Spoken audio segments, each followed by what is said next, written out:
Hey everybody, this is Melanie Headley, and you are listening to ToRAISE Questions Doula podcast. I'm sitting here with Thérèse Hakoun. I was going to say the amazing Thérèse Hakoun, but then she gets mad at me every time I say it. Sitting here with Thérèse Hakoun. You hear her breathing into the microphone. See, Thérèse yells at me from across the table when I say things about what I've done at a birth, or gives me a hard time, and I'm always nervous. But then I yell at her from across the table. At you when she's breathing into the microphone, yeah. Or when she's tapping things on the table. Yes, and that's I right. give her my mom eyes from across the room. Thérèse Hakoun is the executive director of To Labor, which is an international training and certifying doula organization. Hi, Thérèse. Hey, Melanie. We've been sitting here chatting before we turned on this recording, but it's always we were talking about our lives, to be totally honest with everybody. And after we were done and said, okay, we better start recording, I said, oh my God, we should have just recorded that whole thing so all of you could hear how we have a lot of questions ourselves. Yes. And I said, I'm really glad we didn't record that. I know. But one day you'll hear a lot of our babble, I'm sure, that we babble enough. That's part of the fun of getting together and doing That's this. it. It's really nice to see you, though. Nice to see you, too. And what I love, again, is that we're in this nice space. Not that our other space was not perfect as far as what we needed. We're just in our space. Yeah, now. it's just so nice. And Melanie's sitting on this pretty couch with pillows surrounding her and plants, and I'm sitting just across from her in a comfortable an adorable chair. Little chair. Yeah, and it just feels really, really nice to be in this space Yeah. together. It feels homey. It does. So, but before we get started, also, I know you're going to talk about what we're going to be talking about. Just want to remind everybody that we are sponsored by Latched Mama. And we'd like to, again, remind you that if you want to pass on to your clients that they are offering a coupon of 10% off. It's podcast 10 that you can put into your order or give it to, as I said, one of your clients for their breastfeeding clothing, which is just, you've heard us talk about it, comfortable, wonderful, pretty, just a really nice product. Very nice. Super cute. Yes. So soft. Oh my gosh. Yes. That's one t-shirt I have is amazing. I know. And they also have really cute t-shirts just that say Latch Mama on it that are not for a breastfeeding and that's person. just supporting breastfeeding. Yeah. So something you could consider as well. So check them out at latchedmama.com. And we thank them, and we hope that you'll support them. So today I'm excited because we get to talk to one of my former clients who just recently had a baby.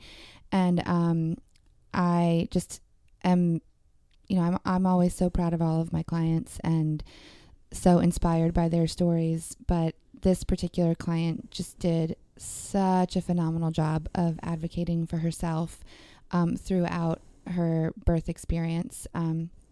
And I think that you guys will get something out of her story. She's also a birth worker, and just, the way that things unfolded were not the norm. Right. And I look forward because I did my follow-up appointment with them, and oh gosh, it was just such a great appointment. I'm usually there for about an hour, hour and a half. I was there for 3 hours. They fed me dinner. They sent me home with vegetables, and they're overdoers. They're amazing. They're amazing. They live out in the country. They're super cute. But I processed the birth with them then and have continued to stay in touch with them. But I'm going to be interested to hear where she is now with everything as well, being a few weeks out. Well, and I think this is, we do a lot of case studies of, and we're going to have another one very soon, of a doula discussing the birth that they went to.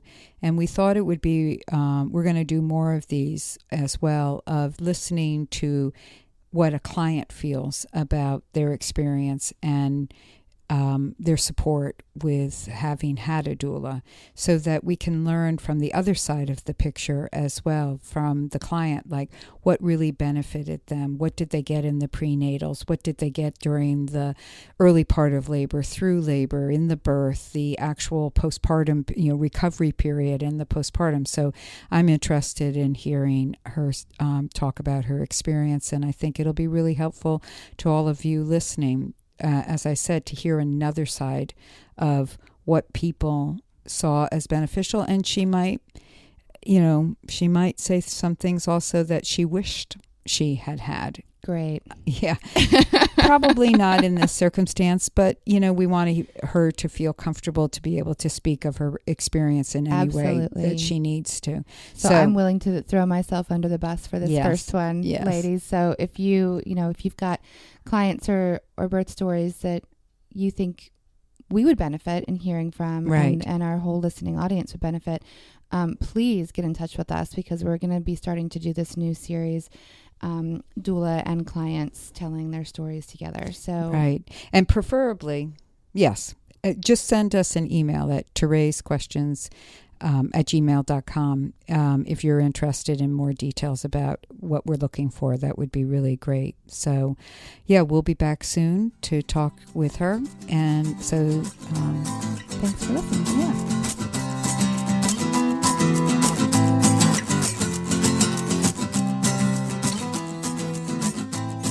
I'm really excited today to introduce our guest. I am so honored to have been a teensy part of her birth experience, but really more to just know her and her partner. And this is Rachel. Hi, Rachel. Hi. Hi, Rachel. How are you? We're good. We're really appreciative of you taking the time, because we know you have a little one. How old is your baby? He's 3 weeks and 1 day. Oh, it's so little. Oh, it's so new and fresh. So cute. And this is your first baby? It is. Oh, wonderful.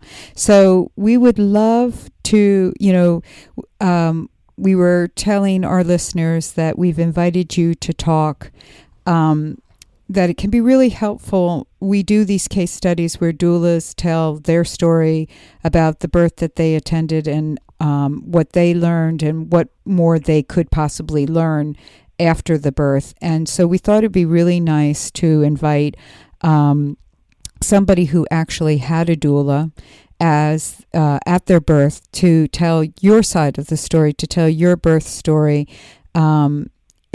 overall your birth story, but also, putting the doula into the picture some to give us a better sense of what worked, what didn't work, what your experience was overall. So we really appreciate you taking the time to do that with us today. Well, I appreciate you asking for me too. Well, great. Well, can you tell us a little bit of your background, Rachel? What do you do? I'm a nursery nurse, and our unit is an LDRP, so they labor, deliver, recover, and postpartum all in the same unit. So while I am a nursery nurse, I also do postpartum and NICU step-down babies too. Gotcha. So I'm exposed to a lot more than someone who's not in that field, I guess. Gotcha. The things that seem like they're statistically very minute are very present because I'm in the place where they come. Gotcha. If that makes any sense. Yeah, it does. Yeah, so it that does. means sometimes you are in the delivery room when the baby is born. Right. So you've seen a lot of births. We catch. Yes. Right. Okay. And so, how did that decision? So, tell us. Tell us a little bit about you're pregnant. You have, I assume, decide to take childbirth education classes like so many people do. Right.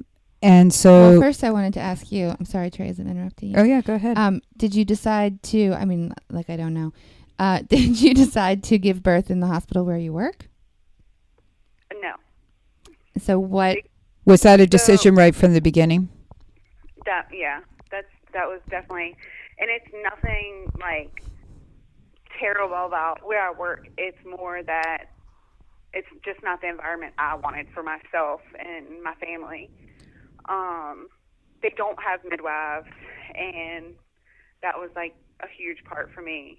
Okay. Yes, people have natural childbirth there, but it's not normal, like right. It's not, it's atypical.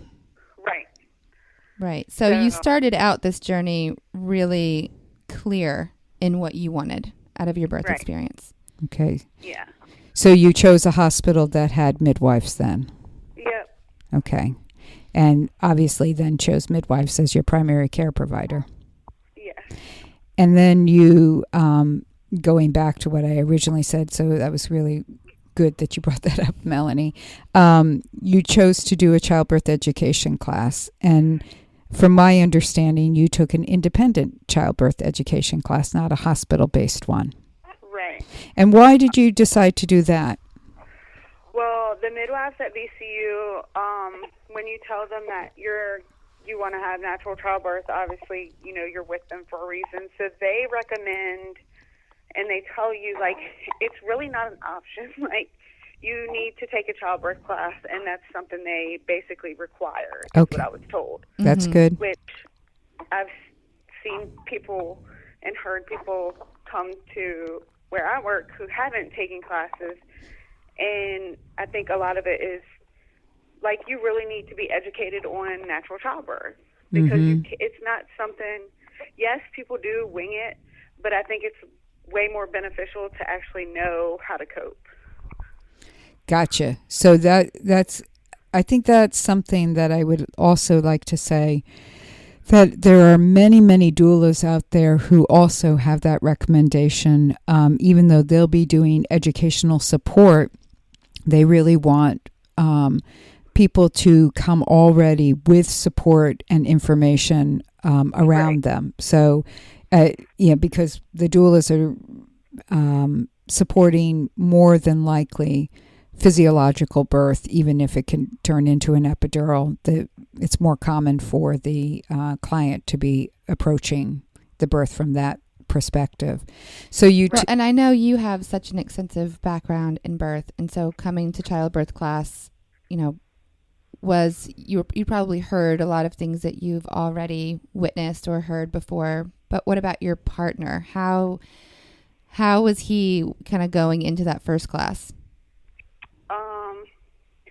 Well, he's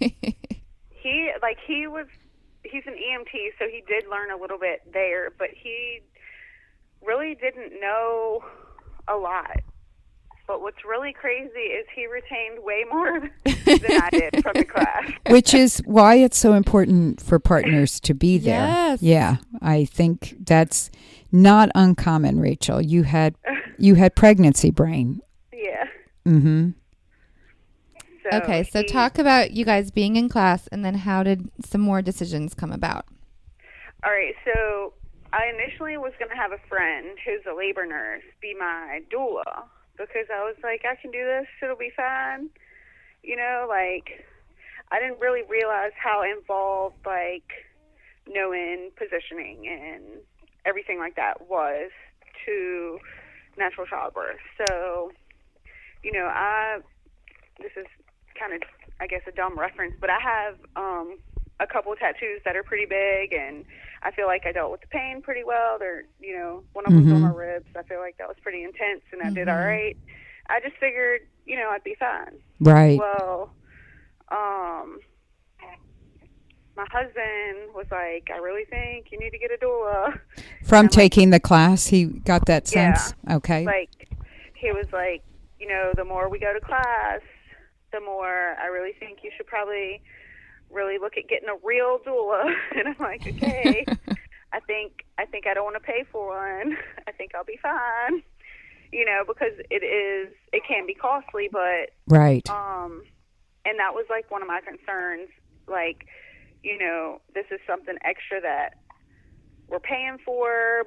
Do we really need it? Right. Right. Good point. I think I can do it, by myself, and I think, my friend will be great.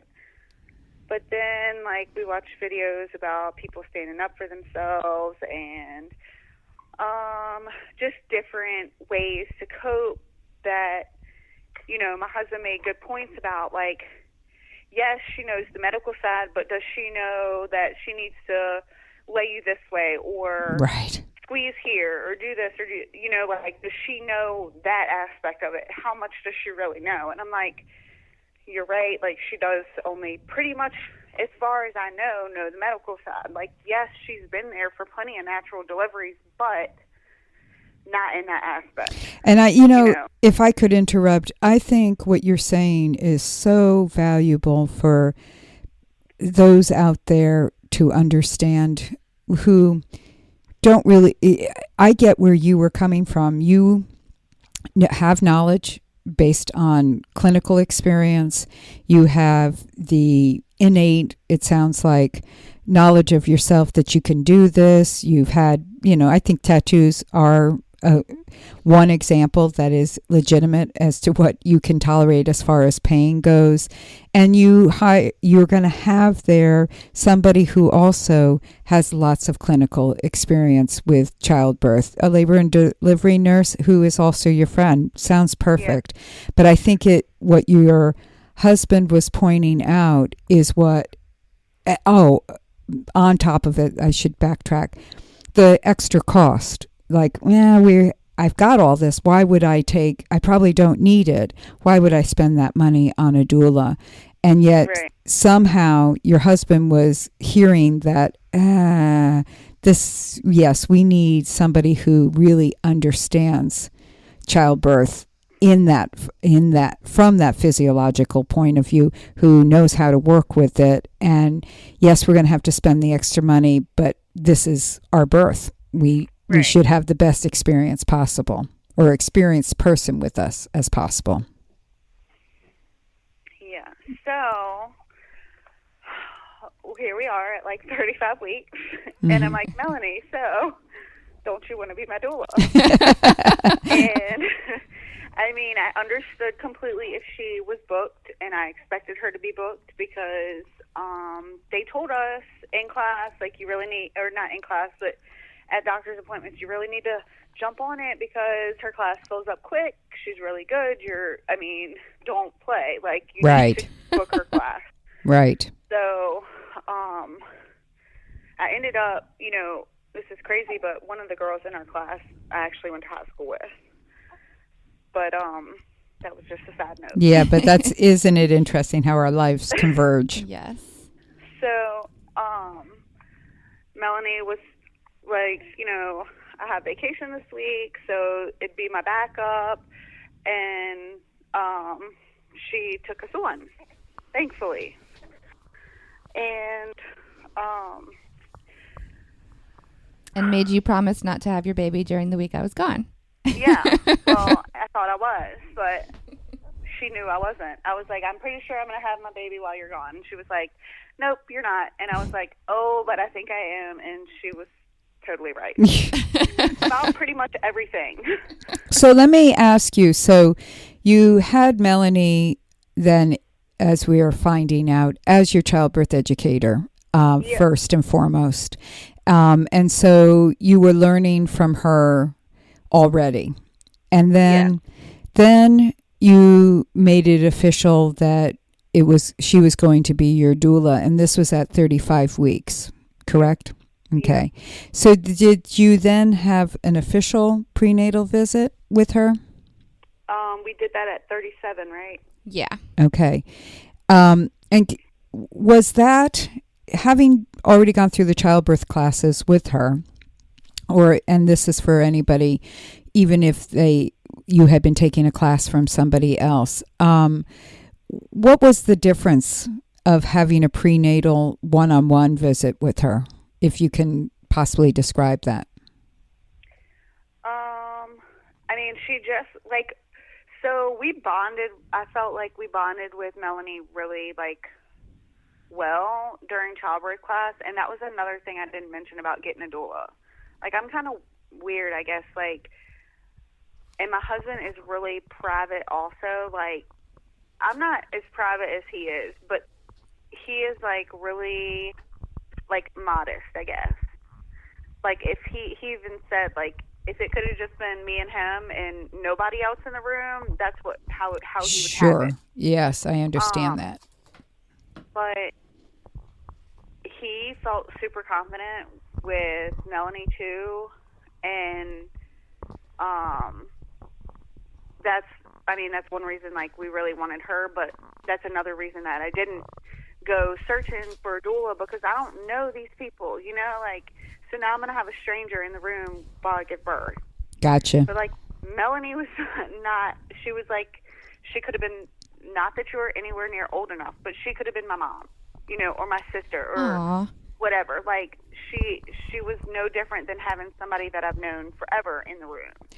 Which is really important statement also. And just, again, you know, that connection is so important that the client feels, which is you, that way with their doula.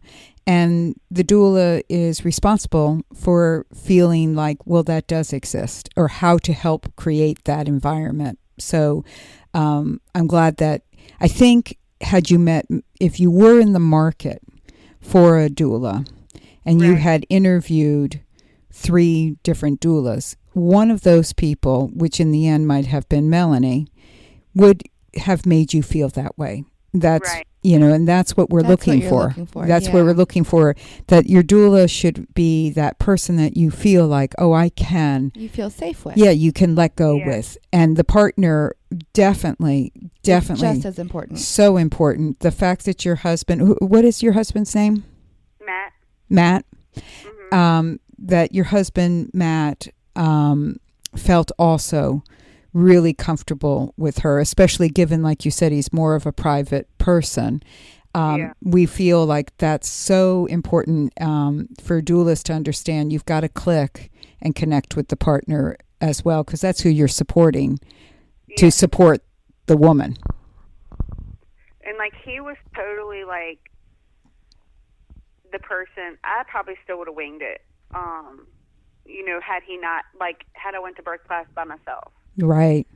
But he was definitely like, I mean, he gave me an option, but kind of not. You know, he was like, I'm like, well, if it makes you feel better, we can get one. Like, because I wanted him to be comfortable. Absolutely. Know? Absolutely. And he was like, what if I don't remember? Or, you know, like, I feel like. Smart guy. I will just say, this is so important also, that I hope that we can have partners listen to this as well. What you're saying is that how he understood what he needed. Yep. You know, and I didn't know that. Right. Like, I didn't know. Right. That he needed that stuff. Exactly. And I think a lot of people don't know that, Rachel, and I think that so many partners don't know that themselves, and then they're caught in the birth experience and they feel kind of like overwhelmed, and also like they failed, quote unquote, in some way, because they couldn't remember. They didn't know what. It's a huge responsibility for somebody who is also giving birth at that moment. And because in the reality is, he was giving birth while you were giving birth. He was becoming a parent for the first time. So with the prenatal visit, going back to that, you already felt connected, but was it, what was it like? She, like, cleared up, you know, pretty much everything that we wanted during the birth, you know, like, he got to catch the baby, he got to cut the cord, we didn't want eye cream, just, like, the little things that were important for us, and, like, our worries. Like, so I pretty much was not, as much as I did worry about, like, I wasn't worried about things that he was, like, things he worried about never crossed my mind. So he works in a steel mill, so he's like, Melanie's like, what are your worries? And he's like, that I'm going to be, like, you know, elbow deep in grease, you know, when she goes into labor, and how am I going to get there in time? Stuff like that. Or he's an EMT at work, so what if somebody, he's on an EMT call, and Right. then I call and I'm in labor and he can't get to me? Right. Like, none of that crossed my mind. Yeah. But it was just like more, I guess, getting everything together in more detail than you would give in the birth class. Right. And so can I ask, just as an example, and then we'll move on to your labor and birth. Do you remember what Melanie's response was back to him about the, what if I'm elbow high in grease? Right. Or I mean, the most that I do remember is like your baby's not going to fall out. Like, that's what I always, so many people said stuff to us, and that's like one thing that really stuck, that she did tell us. Like, you're going to labor, your baby is not going to fall out, like, in a matter of minutes. Like, you have time, and he would have time to get to me. Right. I think he had plenty of time. Yeah. A little too much time. But that's, I think, again, going to the valuable part of this is that your worries and concerns and fears and your partner's worries and concerns and fears can be the same, and they can be entirely different. They overlap, but they can be, like you said, you didn't even think about those things. But No. That was a legitimate concern. Like, what if I can't get there in time? And being reassured by Melanie, well, you will have time. No matter what, Yeah. there will be time. You will be Yeah. able to get there. Yes, the babies don't just fall out, which, in TV shows, they sure look like they fall out. They do. Yes. So I assume you only were able to have that one-on-one prenatal visit together. Is that correct? Yes, we just had one. Okay. Yeah, we did have, sorry. No, that's fine. We hear that your little one has woken Yes. up, and we're totally... He's been eaten. I think he just needs burp. Yeah, we just Aw. love to hear the little sounds I in the know. background. What were you in contact with each other during the rest of the pregnancy then? Yeah. We texted, if anything, like, if I had a meltdown or whatever, and then, if I needed anything or had questions about things, I could always, like, text her or call her, because I didn't deliver till 42 and 1. Okay. So, We had a lot of conversations. So there were, yeah. So again, the value, not that your friend, the labor and delivery nurse, could not have also been a sounding board for you, but right. was there, in hindsight, can you see, would you be able to describe a difference in what would have maybe not been provided or was provided to you? Yeah, I mean, I think, number one, like, I work with her, and I even told her, like, I'm glad that you weren't there because I feel like I would have been embarrassed. Mm-hmm.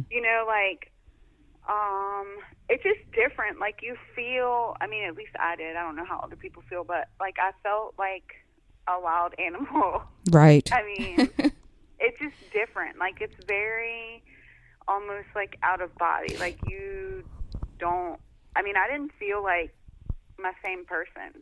Right. You weren't. During labor. Right. Mhm.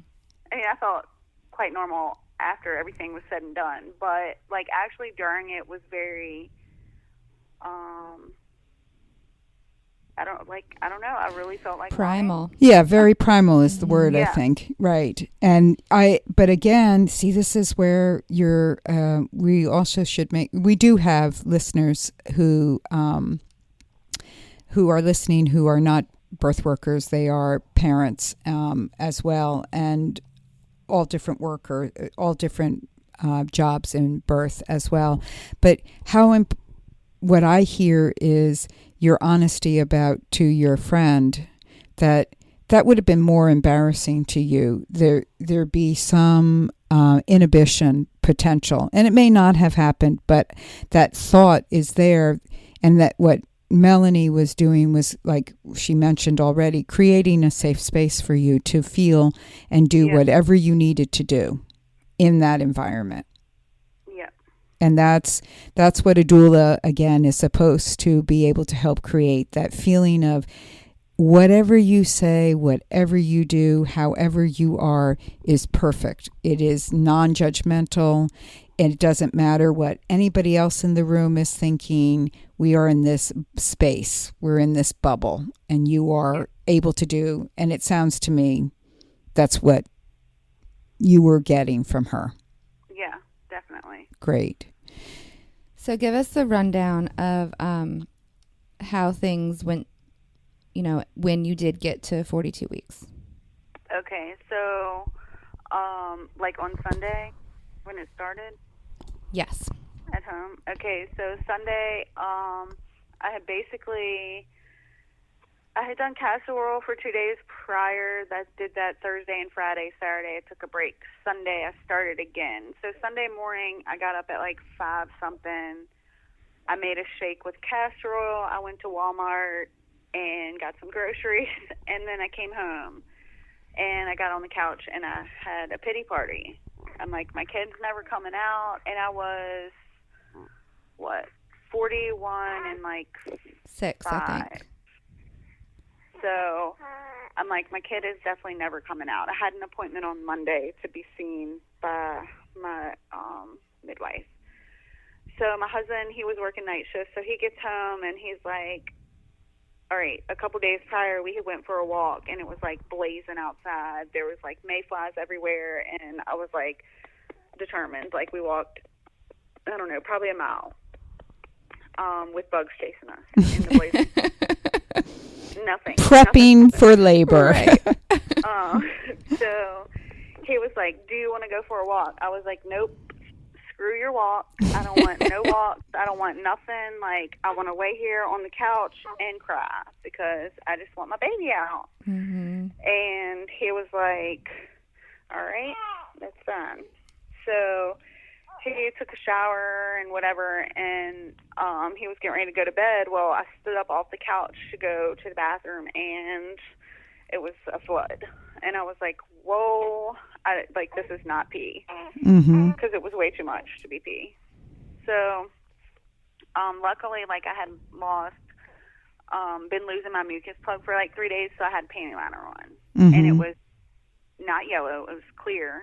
And the fluid like soaked my pants and my underwear. So I called, or I think I texted Melanie, and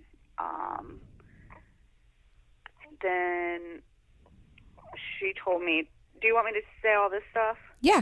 Like what you do? Okay, so she told me to do polar bear, like put my butt in the air after I put a pad on for 10 minutes, and then if I stood up and more stuff came out, it was more than likely my water, which it did. It wasn't a lot, but, I mean, the amount that came out the first time, I was pretty certain it was water, and the smell of it, it was just a weird smell. So, then I called the midwives, and they told me to continue to do castor oil for 2 more doses, and then hopefully labor would start. Because you weren't feeling any contractions. It was just water broke, and that was it. Yeah. Okay. And so I had Braxton Hicks from like 27 weeks, but it was never painful, and it was only like a tightening. Right. Like, it never, ever hurt. And it was always very close together. Like, all day, every day, all night. Like, it didn't matter what I did. It always happened. So, and I definitely didn't expect it to break my water. So she also told me, if you are not in labor by, because this happened at 9:30 Sunday morning, if you're not in labor by 9:30 Monday morning, you need to be at the hospital. Well, so they were going to give you about that 24 hours. Yep. So I know what happens when you're ruptured for that long with no labor, because I work in that environment. And right. Like I felt when 24 hours came and I still had no labor, I felt pretty doomed that Right. I was going to have a C-section. Mind you, a lot of people that don't support natural birth tell you that you'll end up in a C-section if you have a birth plan or if you have this or if you have that. So, Right. like, I have all these thoughts in my head, and I'm like, I will not have a C-section. I'm not. Like, there's no reason for that nonsense. So, which I know sometimes it can't be. Sure. Oh, and if your baby's in distress, Sure. or you're in distress, yes, Yes. please do cut me. But giving what you're going through right at the moment, that's what's your mindset. Right. Totally understand. And so during this 24 hours that you're now under the, there's a constraint to that. Right. And your mind is playing with that. Were you communicating with Melanie? Yes. We, I know I texted her, like, when my water broke and stuff like that, and then the next morning, and I'm sure I checked in, or she checked in, one of the two, every so often, Right. just to see if there was any progress, which there was not. Uh-huh. But, I mean, there was nothing really that I could do at that point. Right. So you were doing the castor oil as recommended, and still nothing was happening. Nope. And I made you go on a walk and do some things to see, but then I really wanted you to rest. Yep. Mm-hmm. Yep. So we rested, and I mean, I slept really good, and I still had nothing. So we went to the hospital, which was kind of a cluster. We tried the breast pump, didn't we, at home? Yes. Yeah. We did try the breast pump. Right. That didn't do anything. Okay. So we were taught in birth class that your baby's not going to come out till it's ready, number one. And, like, one of my fears was my baby's going to be huge because everybody that I worked with also informed me that I was going to have a ginormous baby.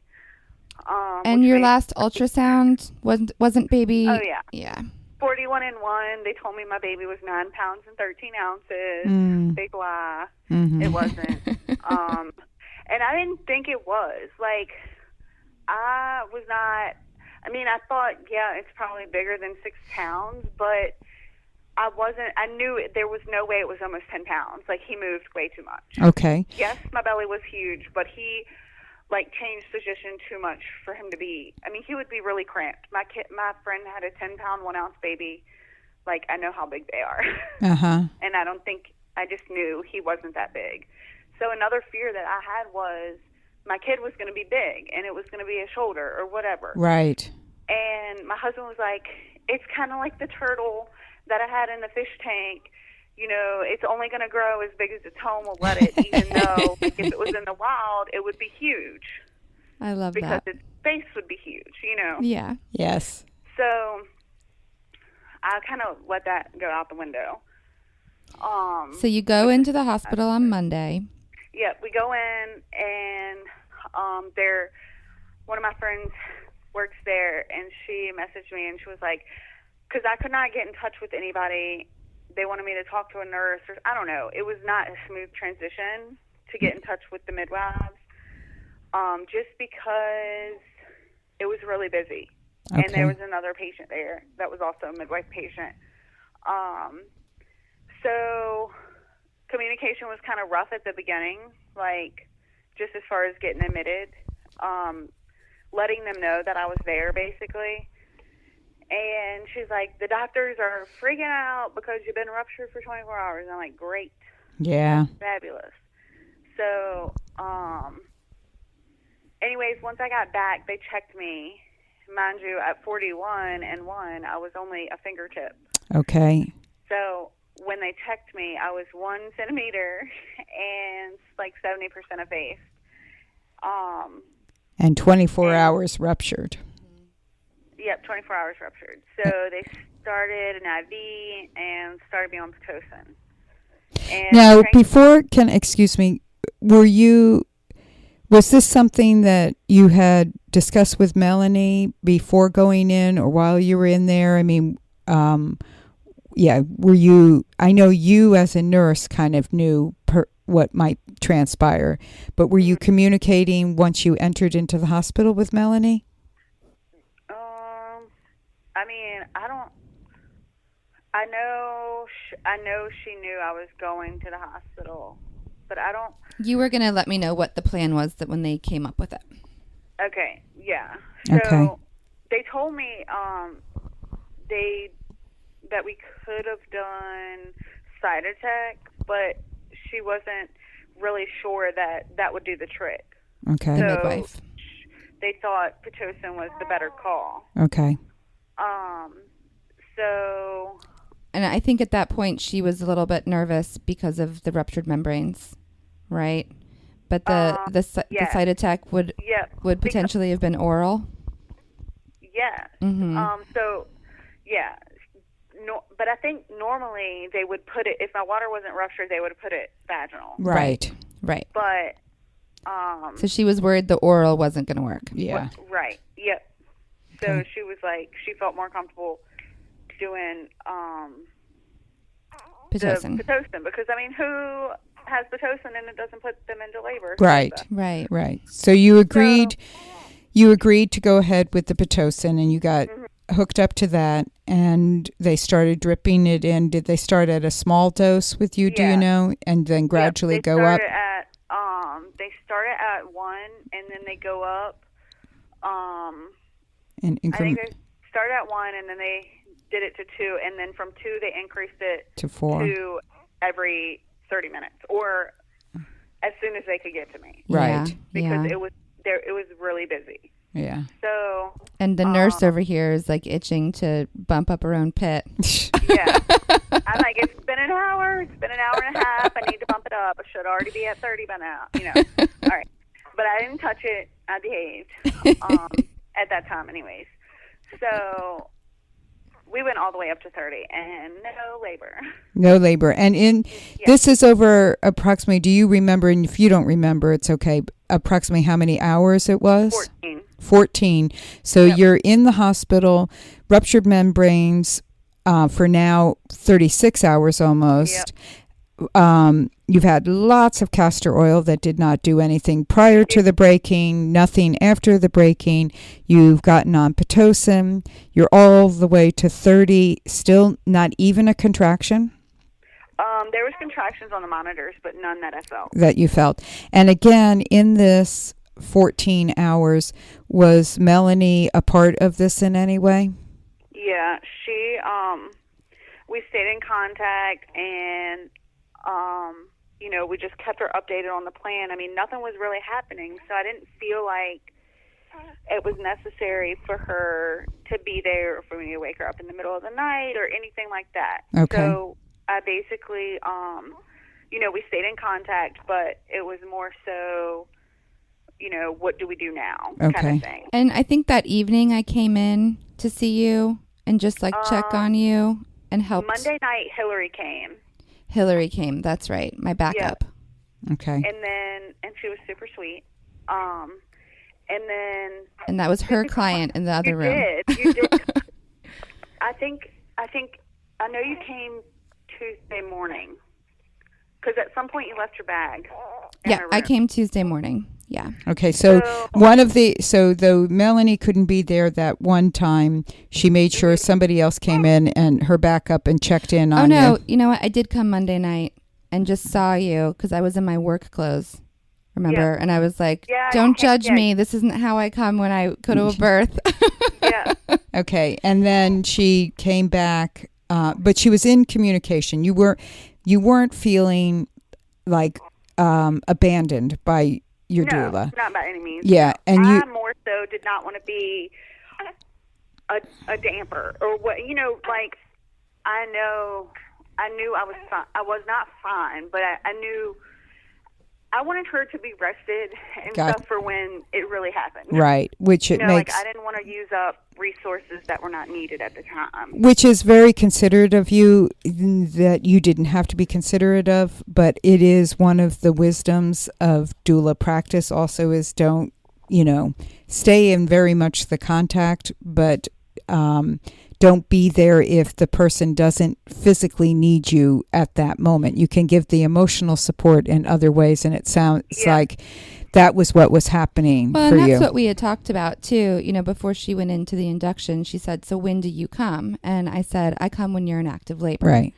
So that we'll be checking in on what the plan is, and I'll be giving you ideas and techniques. But it's kind of the same as if you're at home. I come in when you're in active labor. Right. Right. Right. Okay. So 14 hours has transpired. Are you at Tuesday at this point? Or Tuesday morning at 2:30 a.m. they stopped the Pitocin. Okay. Okay. So 2 hours later, they were like, because they checked me, and oh my gosh, I was still only 1. Wow. Mm-hmm. So that was real cute. And they were like so supportive of it. Not really, they weren't. That was a rough night. Yeah. So I got switched to doctors. Okay. At 6 p.m. on Monday night. Okay. Because it was out of the midwife's scope of practice at that point, they felt? What did you say? They felt like it was out of the scope of practice of the midwife at that point? Because I was now considered induction instead of augmentation. Oh, okay. Okay. So, when they switched me over to doctors all right, I'm an anxious person anyways, but, that, like, really took it to another level, because I was like, I knew, like, C-section really hadn't been talked about until I got switched to doctors, which going in, I knew that was probably my only option almost, like, because I worked in that situation, like, that's what happens when you're ruptured for so long. They cut you because why not? That's what Well, happens. especially if you're, I would say, you are not only ruptured, but you're not having strong contractions, obviously, and you are still 1 centimeter dilated. Yep. That they're saying, okay, and the baby's doing okay, but we don't want the baby to go into distress, Right. get tired from, or infection. So there, Right. and I think that's what's presented to the client, to the pregnant person so often, is that scenario. So we need to take your baby, and of course that person, the patient, is going to hear that and is going to say, well, of course, disappointment, sad or relieved, they're going to feel like, okay, good, just do it, I want a healthy baby. Yeah. Were they discussing that with you? Yeah. So when they checked me, like, she was like disappointed that I hadn't progressed any, but I'm like, what do you want me to do? Yeah, I'm sorry. I can't do it. I'm sorry, the if star. I could stick something in there and make it open, I would, but we can't do that. So they were like, well, the doctor was like, nothing's really in your favor. Your baby's big. You're 42 weeks. Your water's been ruptured for over 36 hours. You've been on Pitocin for 14 hours, and I've never seen anybody be on Pitocin this long and have no reaction to it whatsoever. So I was like, great, I'm just going to get a section. Well, they were like, we can try to do the Cytotec orally and see if that does anything. So at 4 a.m. they did that. Nothing. So he was like, I'm going to tell you that if I was your doctor at 8 a.m. or whenever, they come in the room, we will be having a C-section talk. I'm like, thanks for that. Mm-hmm. That's great. And that left a really bad taste in your mouth, that whole interaction. Yeah. That whole night was just really bad because that's all that was really talked about. Not like, oh, well, maybe we can get your baby repositioned, or maybe we can just give you a little more time, or, you probably will have a C-section, but I don't know, maybe you could have there was no glimmer of hope whatsoever for a vaginal delivery at this point. And I'm like, I have no fever, and my baby is perfectly fine. Like, I work in this area, so I see lots of strips that look like crap, and my baby's heart rate stayed perfect. And so they know there was no positive, as you were saying, to this.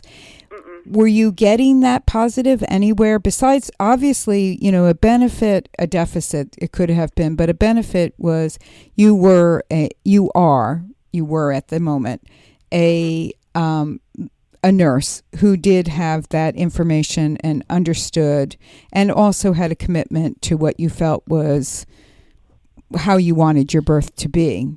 Right. But all that said, you could have easily also, and with your husband, just been like, forget it. It's not worth it. I just really want my baby before anything goes wrong. So where were you getting that additional support? Because that's a really hard thing to face. And frustration. We haven't even talked about how if you were crying on your couch and your baby had never even gone into labor. Yeah. I can only imagine, Rachel, where your psyche was emotionally at that time. Like, what the heck is going on here? Yeah. So, we had Melanie, of course. And then we had, like, my husband was a huge advocate and support for me.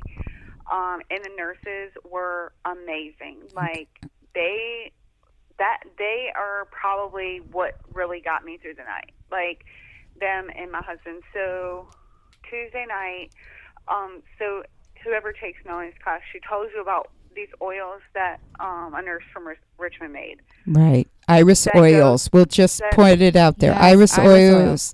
People can look it up on line as well. They're on Amazon. Yeah, anywhere in the country. Go ahead. Yeah.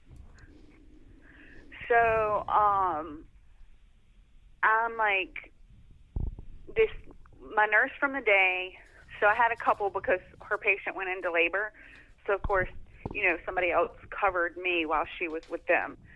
So she came back, and this is like, her shift had ended. She should have been at home, but she wasn't. They knew like what was going on with me, and I was really upset and whatever. So I had two nurses, my night shift nurse and then my day shift nurse, that never left and should have. Huh. So she comes back and she's like, I have this oil, and I'm like, no, I have some in my bag that you can use. And she's like, it's the same thing. And the other nurse from nights is like, she's not going to tell you this, but she made them. That made these oils. Yes. So we're going to give a shout out to Katie Coleman, because Coleman. Yes, she's an amazing person, nurse, and woman, and creator of Iris oils. Yes. So she came in, and Shar was my other nurse, and they gave me a full body massage basically. So they didn't have to do that, but it was like very comforting. They talked to me, the lights were low, they just tried to change the tone a little bit, and just make it better, because it was pretty terrible at that point. And I think they knew, some nurses, from what I'm told, understand natural childbirth better than others. Right, absolutely. I think they knew that I wasn't safe, and I didn't, I was a nervous wreck, and I was scared. And like Melanie teaches you, if you're scared and you don't feel safe, you will not go into labor. And I don't think that being on Pitocin for 14 hours and having no labor is any better proof. Right. Absolutely. And so we're in the middle of the night now on Tuesday night. Oh, just real quick. Mm-hmm. Do you remember the name of your nurse, the other one? Shar, she's up. Shar. Oh, I'm sorry. Mm-hmm. So we want to give a shout out to Shara as well. Shar is amazing. Yes. Yeah, so she had the dream team. Okay. Mm-hmm. Okay, so go ahead. So answer what Melanie said. So here we are in the middle of Tuesday night, right? Tuesday morning. Okay, so so it's going to Tuesday morning. So still, when did they do the next kind of tool? In the middle of... So they did the side attack at 4 a.m. Okay. So now they did decide to go ahead with the side attack because... They did it orally. Okay, just because they think, well, let's try it. And I think they just wanted to kind of, I don't know, not really shut me up, but I mean, can you do something else, basically? Right. So you were advocating for yourself. Yeah. You and Matt were saying, we're not ready to stop this yet. We still want to go on. Give us, everything's good. What else can you do? Yeah, I need to explore all my options before I throw in the towel. Right. Yeah. Right. And we were talking via text at this point, too. She was letting me know what was going on. And then, so on Tuesday morning, we got new doctors, and that started out rocky too. We were warned that this doctor could be, I don't know the right word, not abrasive, but I don't even know the word I can't remember the word she used, but I was like, so he's a good doctor, but he could be a butthole, basically. So, like I said, it was super busy. He is a and I good work in the doctor, medical though. field. So, like, I look at things differently than my husband. So this doctor comes in, and he's like, basically he asked me a question, I started talking, and he cut me off. Mm-hmm. And he didn't say, I'm too busy for all this, but whatever he did say was kind of like, that's what it hinted at, which I get. I'm not your only patient. You don't have time, to listen to a 2-hour story. So basically, he just wanted me to cut to the chase and tell him what I wanted. Well, my husband was like, oh, no, you are not going to cut her off. You're going to listen to her. Like, way to go. you stop talking and listen. yep. So he kind of changed his tone at that point. He was like, he still got his point across. He was like, a lot of people don't like me, and I don't really care. He was like, I'm old. I'm 61, but I think more like a midwife, and, basically, let me help you. I know it was rocky, but, like, he totally You got his attention. changed. You got his attention. Yeah. Mm-hmm. So, and he was, like, our freaking lifesaver. Like, Well, and I do know who you're speaking of, and it is a shame that abrasiveness was there, because he can be just what he was. Like you said, he's more like a midwife in wanting to work with people. He will help somebody as best as he can to have an unmedicated birth if it's reasonable to do that. hold on 1 second. Sawyer Lane, really? He's just telling us a part of his story as well. He's like, I remember that. So he literally fought tooth and nail for us. So once we got his attention, he was like, all right, this is what we're going to do. You take 2 hours to yourself. You do what you want to do. I'll make a plan, and we'll come back and we'll, regroup. So that's what we did. Okay. This is when I contacted Melanie. I'm like, what do we do now? So we walked like mad people. Okay, everybody, like, once again, I see this at work. I'm like, yep, there goes that crazy lady again. She's like, really on a mission. So that was me. They were like, you're walking real fast. I'm like, yeah, I'm real serious right now. Baby's got to come out. And okay? there was still no change in you, or was there any no change? Okay. He hadn't checked me yet. Okay. Was there any discussion in those exams about position of baby, or about your cervix in other ways, or the station of the baby, or was it just dilation? So when they checked me Tuesday night, the negative Nancy's, they also did an ultrasound and told me the fluid was definitely broke. And because they didn't do like amnesia or whatever when I got there to make sure my water was actually broke, which I didn't really see any need to. Because you just felt it was. Thought it was pretty clear. Yeah. But he's like, there's definitely no water, and they were like, and the baby is looking at the sun or whatever. Okay, I'm so like, great. posterior. Which I knew that anyways, because I could feel his feet and stuff on the front of my belly. Okay. And that's not normally where they were. Right. So I knew his position was off. Also, I was told by the midwife when I got there was a 4-bag of fluid, and then Tuesday night it apparently disappeared. And then, so we walked Tuesday morning. We did polar bear. I snuggled a peanut. That's not what I was supposed to do, but that's what I did on accident. And then, what else? We did lunges. Okay. So then he came So and she checked basically, I was trying to get her to do the Mile circuit? The mile circuit. Okay. what did you call it? It's called the Miles circuit. It's 3 yeah. different things, yeah. Okay, so then he came and checked me. And Wait, well, first of all, I'm sorry to interrupt you. I'm sorry to tell part of your story for you. No, you're fine. But so then, remember, Stephanie and I came in, Oh, yeah. Okay, yeah. and we had a long talk. They came in and talked to us. So Melanie and the midwife. Mhm. Okay. And that, like, so once can I say his name? Yeah, of course. Okay, once Dr. Gerard told me, like, I mean, I wasn't highly offended that he cut me off. That was, like, my husband was more offended than I was at that point. So I didn't really have, like, sour taste in my mouth with him because I had been informed before that he was amazing. Like, he was a really good surgeon. If you have to get a section, then that's who you want. Like, I don't know. So, anyways, he also was like, he worked with Dr. Fitzhugh. Mm-hmm. Right. And, like, instantly I was like, oh, that's good. That's good. I'm like, he's the one that does, breech deliveries, whatever. And he was like, I do those too. I was like, all right. So, it makes me feel even better. So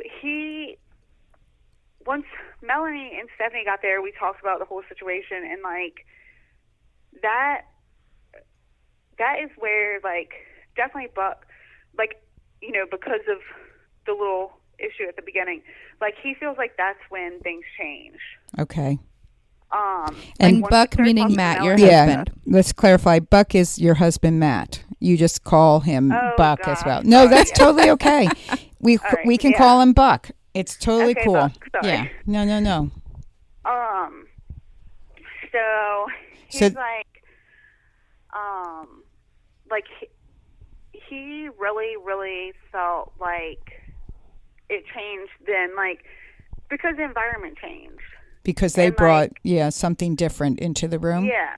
So Okay. it became much more positive. Okay. And then, like, Melanie and Stephanie had positive things to say about Dr. Gerard also, which nothing negative was said to me about the doctors Right. prior to. Right. It was just a negativity. Right. And they weren't really being buttholes. They Right. just They weren't being positive. Right. Got it. So, which that's sad, but I think they've probably learned from the situation. Anyways, so so once we all felt better once that happened. And Melanie, at that point, then you were like, you're going to go to lunch, right? Mm-hmm. And then Well, Gerard came back in, and we had we made a plan. Okay, that's when okay, so y'all were there. See, I forget all these small details. So he came back in with the plan, and he was like, we have this stuff called Prepidil. It's an old drug. It's expensive. It's a gel that we put on your cervix. It works much better normally than the other options we have. So we'll try it. I'm like, sure. And Prepidil, for those who are listening who don't know, it's a prostaglandin agent that is used for softening of the cervix and hopefully get those contractions happening. Yep. Okay, so you're going to use Prepidil. Yep. So he checks me, and he, like, brings his hand out and has, like, this freaking minute little blob of, like, brown mucus, and he's, like, shoving it in everybody's face. Like, everybody needs to see this. It's a real big prize. And I'm like, okay. He's like, this is cervical change, and you're 2 centimeters. And I'm like, oh, okay. Hallelujah. We have some change here, but it's not very much. But he's real excited about it. That's good. So that, like, was huge. So he put the Prepidil in, and then I laid there for like 30 minutes or whatever. And then you went to lunch, right, Melanie? Yep. And you guys were supposed to rest. Yep. And so I took a nap. Buck said, like, somebody came in there, I guess my nurse or something, and he was like, you got to leave. You can't wake her up. Mm-hmm. So can I also ask, just to be clear, you're not really having contractions during this time either? No. Okay, Nope. so all of the work you're doing is just, it's not work to give you comfort in labor. No. It's to try and get the labor to happen. Right. Which I just want to clarify specifically because it kind of could be lost in the conversation. And also, as a listener to this, because I was not there, so I'm like one of the listeners of the podcast, it makes even more sense to me why Melanie wasn't physically present with you during all of this, because though she was giving emotional support and physical suggestions on what should be done, what could be done, you didn't need someone massaging your back or your feet or doing double hip squeeze and stuff because there was no labor. Yeah, we were trying to really position the baby better. Right. Because in my mind, the baby. So he felt the 4-bag also. Okay. And he was fine with leaving it there. So the baby was still positioned facing up, right? Yes. And I felt like if the baby was positioned better, maybe it would go down and press on my cervix more or something. Absolutely. What we hope. Mind you, while he's in there, I tell him, so I asked him, when does he get off? And at what time, if I'm not in labor, do I need to let him know that I want him to take the baby? Yes. And he, will not entertain it at all. Yeah. He's like, no, we're not doing that. I'm like, oh, we are. I want you to deliver my baby if I'm not in labor, because I feel safe with you, and you're the person I want to deliver my baby. But what I hear from that is a real positive statement from a care provider, which I just want to point out again. Your choice right from the beginning, before you took childbirth education classes, and understanding that you needed to birth somewhere other than where you most likely would be expected to birth, right, was a really good choice. I mean, you chose the midwives to begin with. The midwives had to transfer care over, but the facility you're in overall has they really do a good low C-section rate. Yeah, and they have a good catch of good care providers like Dr. Gerard that you're discussing. Also, I want to point out that I think what's unusual sadly in this country was not necessarily what happened to you, which is your midwives still were invested in your labor and your birth. Though they had to transfer care, they didn't just not take care of you anymore. They didn't abandon you, which is, and I say abandon, and I say that's not very kind, but it can feel it can feel like an abandonment to the person in labor, because unfortunately in other communities that is what happens. Once it's transferred care to the doctor, the midwife is basically out of her job. She's and it's not really her doing, it's the way they have set up the system. So I just want to point out, not only did you choose a good, it was a good choice to have a doula, your choice in care providers and in the facility that you were birthing were really important too.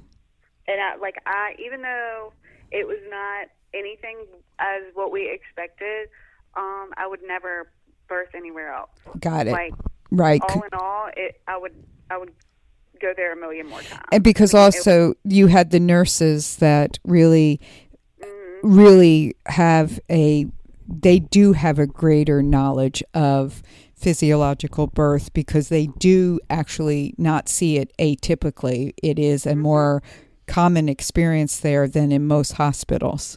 So, I'm pointing this out just because it's so many variables that will dictate a birth, especially one as uncommon, or we hope uncommon, as yours. So, okay, so we're at the next juncture. So, husband also was not entertaining that whole C-section deal. I'm like, I am tired. Like, I'm done. If my body's not going to go into labor, just be done. Okay. You know? But they were not. So I was like, all right, whatever. Apparently y'all know what's happening here. So I'm just here. Like, apparently I'm just here at this point. So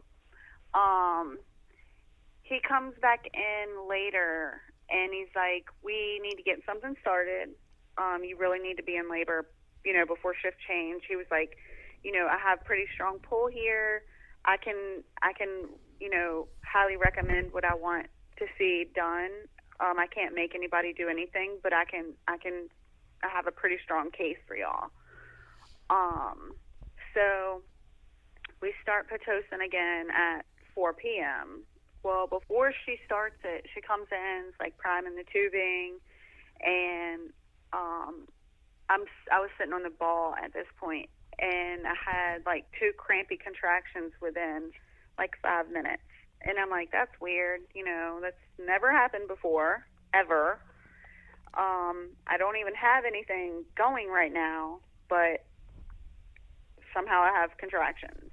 So she hooks me up to the Pitocin after that, and like I immediately go into like a normal labor pattern. Wow. So you're at more than 48 hours. Yep. You're 50-something hours at this point. Okay. Finally, she gets some contractions. Yay. Without Pitocin, but with the Pitocin, it really makes you start having regular contractions. So they started, I think they were like, I don't know, 5-ish, 4 to 5 minutes apart at the very beginning. And then they became 2 to 3 minutes apart pretty quickly after. So I may or may not have like illegally sent pictures of my strip to Melanie, like, hey, we have contractions. And they're regular, and I feel them now. So the ball was like really, I guess, because of the counter pressure. Right. I just felt better being on the ball. So through the night. And I tried to tell you to rest, but you didn't really listen to me. Yeah, so she wanted me to rest. Because at this point, since Monday morning, I've probably slept maybe like 4 hours, I think. Oh, boy.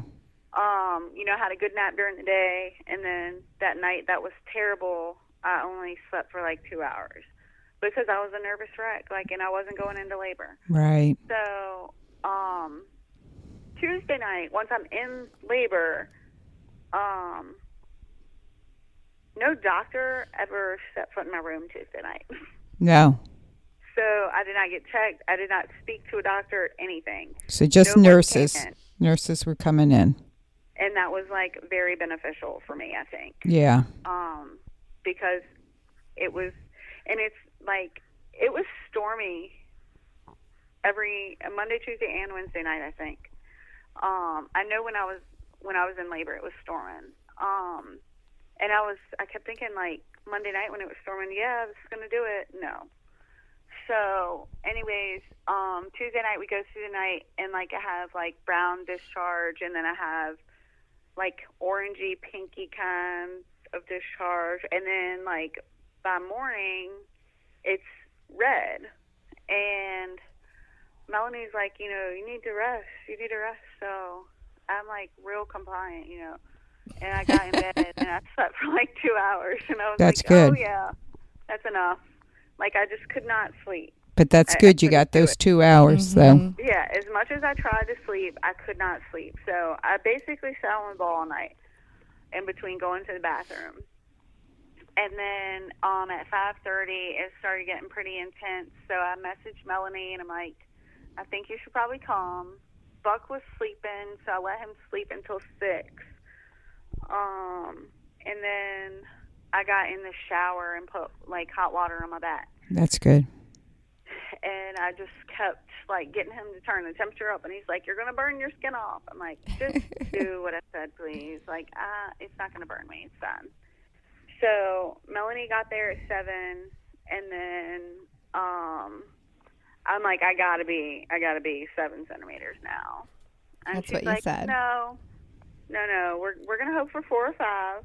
I'm like, oh my gosh. That's not possible. Like, I have to be 7. So, once she got there, well, Buck had tried to get me out of the shower. He really wants a lot of credit for this. He tried to get me out of the shower so he could, I don't know, do something. I guess he was going to squeeze my hips, right, Melanie? Yes. And so he wanted to get me out so he could do that and put a hot compress on my back instead.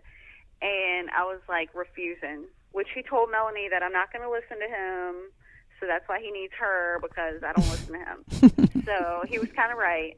I mean, I have to give him that. But I didn't want to move. Like, I was comfortable where I was.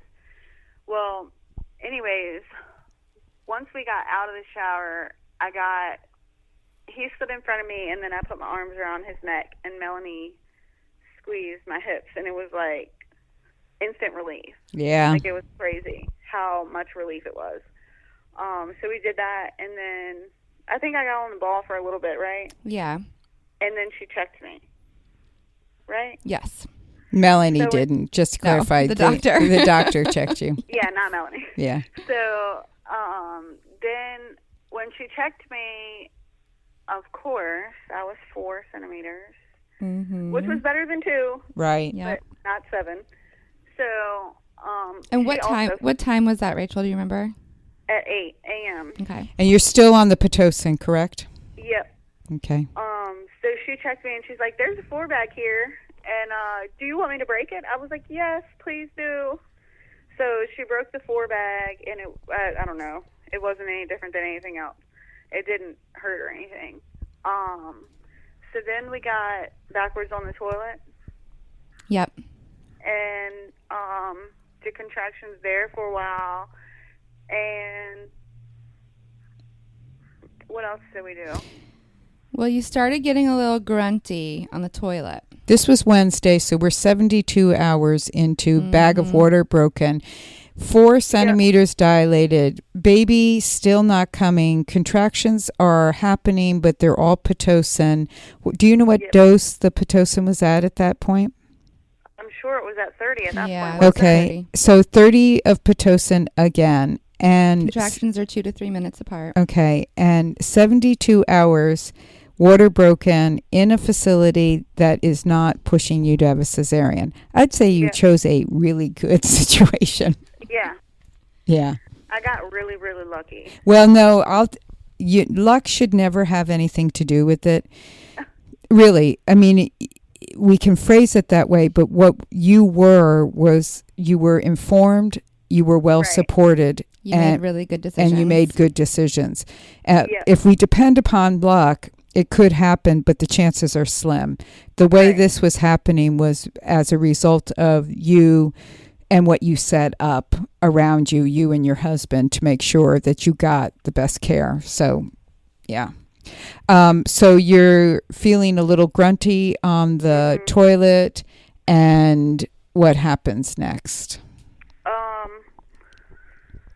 Well, I was told not to be pushing, which I knew, like, hello, and because of work, of course. Right. I'm like, my cervix is going to swell, it's not going to dilate. Like, I know what's going to happen, but I can't help it. I can't. Like, I cannot help it. And Buck's like, he told me that they got me to blow through some of them, which I don't feel like I blew through very many, but apparently I did a great job. I don't know. You did. And we stayed on the toilet for quite some time. And it's so hard, that situation, Rachel, is to have that urge to push and having someone blow through it. I mean, it's real, but it is such an important thing that the doula is helping focus that attention to the breathing, and whether it be the doula doing it with their client or whether it be the partner, somebody has to be helping with that. Yeah. So another thing that really helped was, like, we put the oils in a cold, like an ice bath, and put washcloths in there. Yeah, good. And Buck, like, rotated, like, I always had a cold one. That's on my great. forehead, and then he would put it, like, on my back or my neck, or I don't know, somewhere. Good. So that helped a lot. But so then we got you off the toilet and got you in the bed, but on all fours. And so you could kind of blow through them. And then I think we were kind of alone in the room. Like the nurses weren't there for a little bit. The doctor wasn't in there. I don't know if you remember me saying, just do what your body's telling you to do. Yeah. Because you were still feeling the urge to push. So we were trying to blow. I could not help it. Right, Mm-hmm. They tell you can't help it, you cannot. right. Like, it is uncontrollable, and, like, you really, I mean, I keep saying you, but I felt like I was peeing and pooping the entire labor. Right. I'm like, I gotta pee, I gotta poop, like, I mean, it's pretty crazy. So, So you got on the bed on all fours, and I pushed on your sits bones. yes. And there was a ton of bloody show coming. So And I that, never say that. yeah. So, well, that helped me know, too, that Things were changing. things were changing.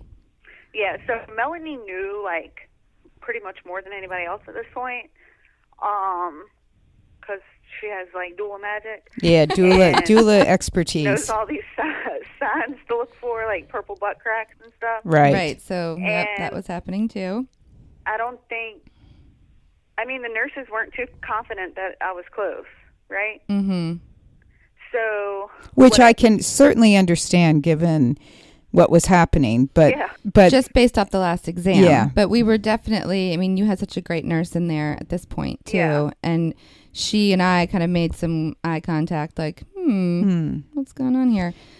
And that's when the doctor came back in because you wanted to get checked.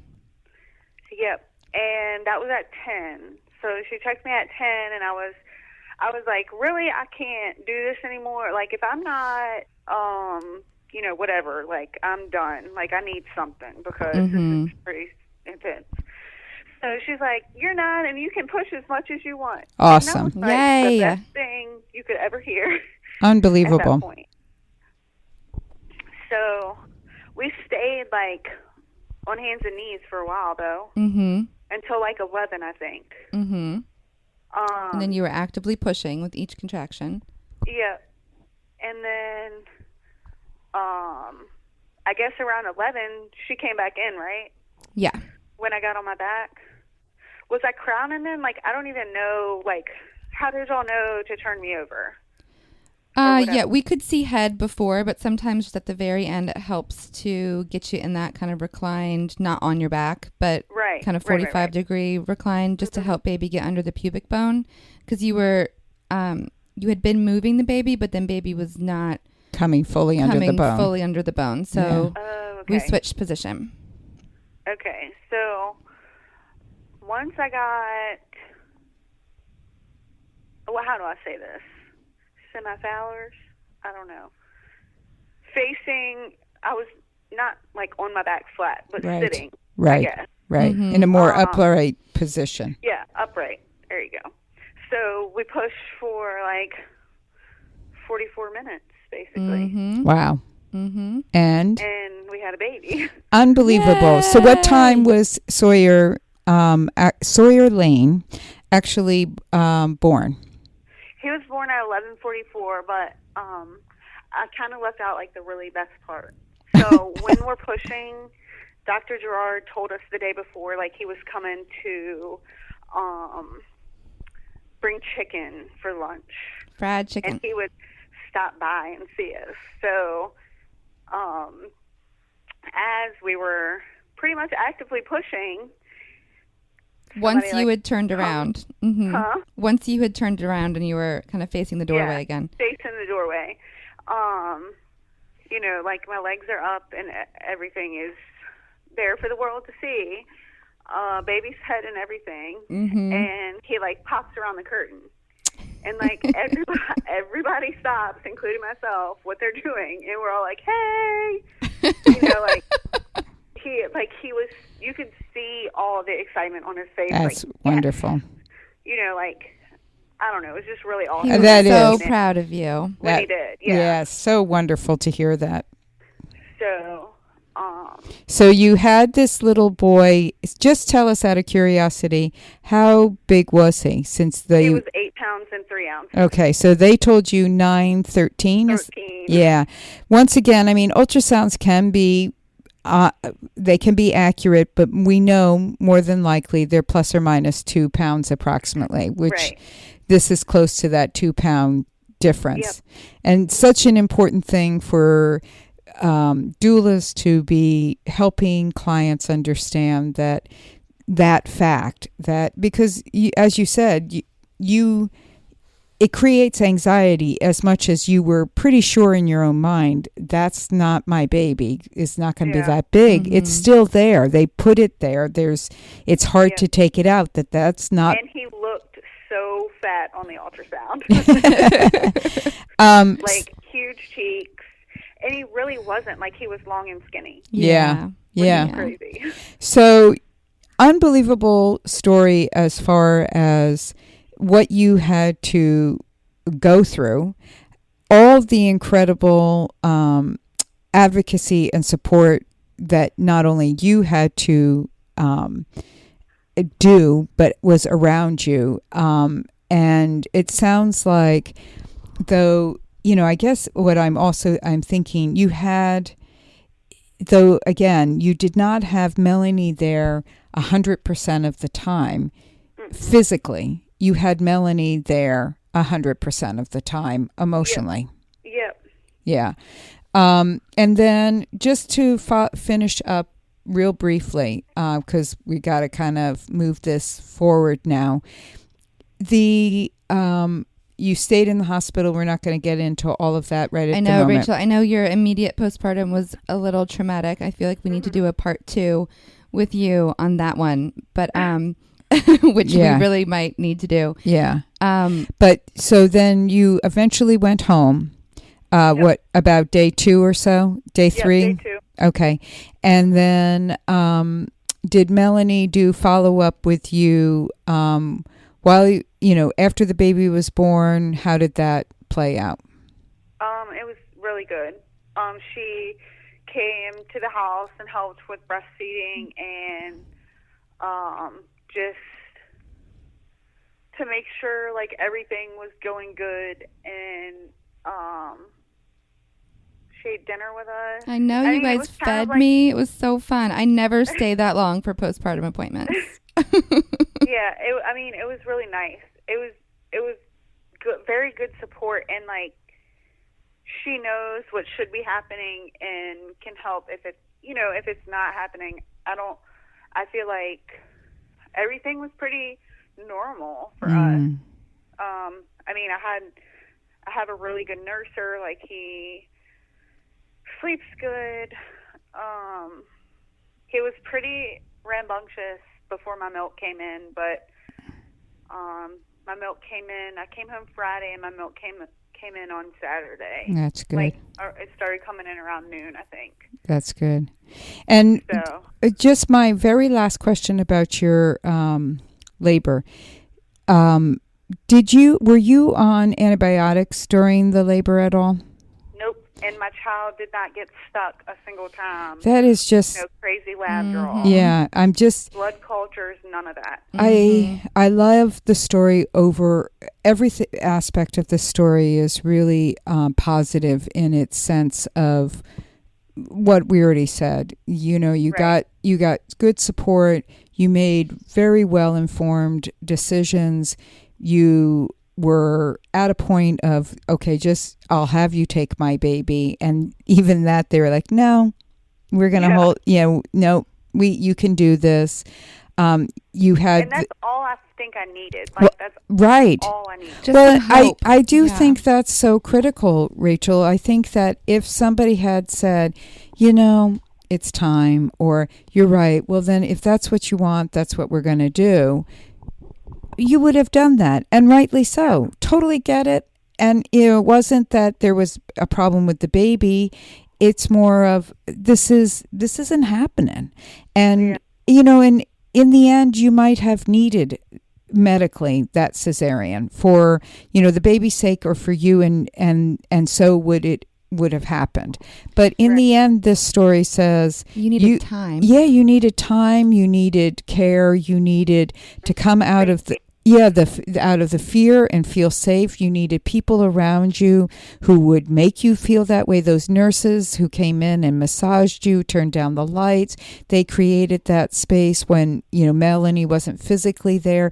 Your husband, as wonderful as he is, I'm sure, and was, to have that continual support himself must have been, we could have him on to tell his side of the story, what it meant to him, because the partner can get so worn down, by the emotional aspect of this and the fear of it. And he did such a great job. Yeah. So Yeah, he was awesome. So I just really, really appreciate you taking the time to tell us your story, just because we love, period, to hear people's birth stories, no matter the outcome, no matter the labor, no matter the, the beginning experience. We just love to hear birth stories.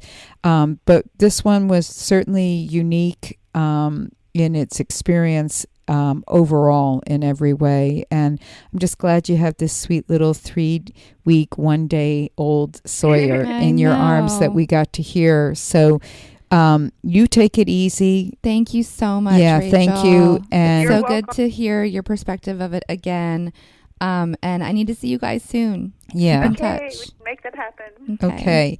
And take it easy, and give a big hug to your husband from us as well. Yes. Okay. Okay. Thank Thanks, you. Rachel. Thank you so much. Bye now. Bye. Bye.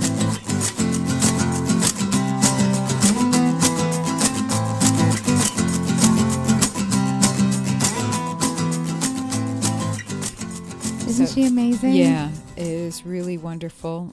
Good job to everyone. But Melanie, you deserve credit as well. But in the end, we know it's really that person, in this case, her husband, that really made a huge difference. And I think it was such a great example of collaborative care in a hospital setting. Right, and so important. Doctors, midwives, nurses, everybody involved. Everybody. So again, we want to remind you that if you have a client you think would be willing to talk their story through with us, with or without you. Some cases we'd like it without you. Other times maybe the combination.